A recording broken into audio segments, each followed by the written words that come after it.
আবারও round of 16 এ মুখোমুখি হতে চলেছে রিয়াল মাদ্রিদ বনাম ম্যানচেস্টার সিটি। এই ড্রটা দেখার পর আমার রিয়াকশনটা ছিল কিছুটা এইরকম। अभी मैं गाली नहीं दे सकता। नहीं, गाली नहीं देना।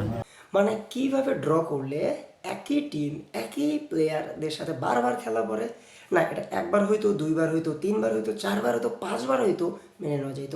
কীভাবে 7 বছর ধরে টানা রিয়াল মাদ্রিদের সাথে ম্যানচেস্টার সিটির খেলা পড়ে, টানা লাস্ট 6-7 বছর ধরে আমাদের একই টিমে অপোনেন্ট পড়তেছে, Real Madrid Manchester city, Manchester city Real Madrid.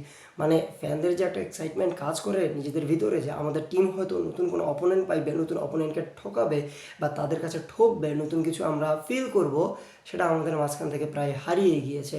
As a Real Madrid ফ্যানই বলেন বা অ্যাজ এ ম্যানচেস্টার সিটি ফ্যানই বলেন, বারবার আমাদের একে অপরের সাথে দেখা হচ্ছে, একে অপরের সাথেই আমরা ঝগড়া করতেছি, নতুনত্ব কিছুই পাচ্ছি না।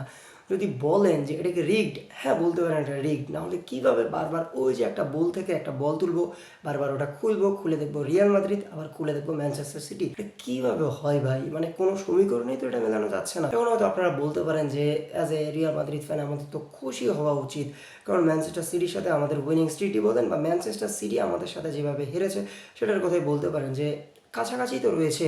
গত দেখায় 5বার রিয়াল মাদ্রিদ জিতেছে, 5বার ম্যানচেস্টার সিটি জিতেছে, বাদবাকিগুলো ড্র হয়েছে। তাহলে তো আমাদের খুশি হওয়া উচিত।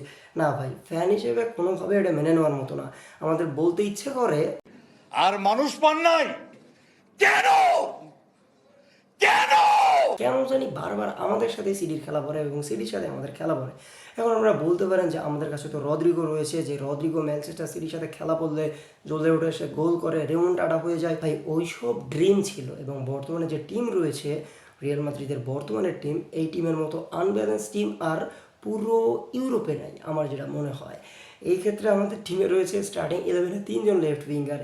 এক্ষেত্রে কিলিয়ান এমবাপ্পে বলেন, ভিনিসিয়াস জুনিয়র বলেন, কিংবা আপনারা এক্ষেত্রে ম্যানচেস্টার সিটির সাথে যেহেতু খেলা, তাহলে রদ্রিগোকে তো নামাতেই হবে। রদ্রিগোর কথা বলেন, 3জনই আমাদের লেফট উইঙ্গার, কোনো প্রমিসিং নাম্বার 9 নাই, কোনো রাইট উইঙ্গার নাই, মিডফিল্ডেও তো জগা খিচুড়ির মতো অবস্থা। আর দেখুলো রয়েছে জুড বেলিংহাম, যদি সুস্থ হয়ে যায় তাহলে সে নামবে।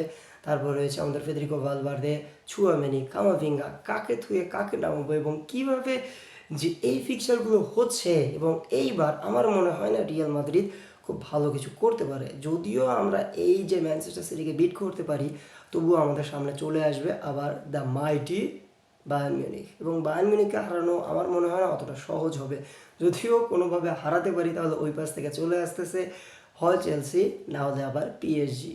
তো আমার মনে হয় এইবারে চ্যাম্পিয়ন্স লিগ ড্রটা আরও বেশি বোরিং হয়েছে আগের বারের তুলনায়। আপনাদের কি মনে হয়? কমেন্ট বক্সে অবশ্যই জানিয়ে দিবেন।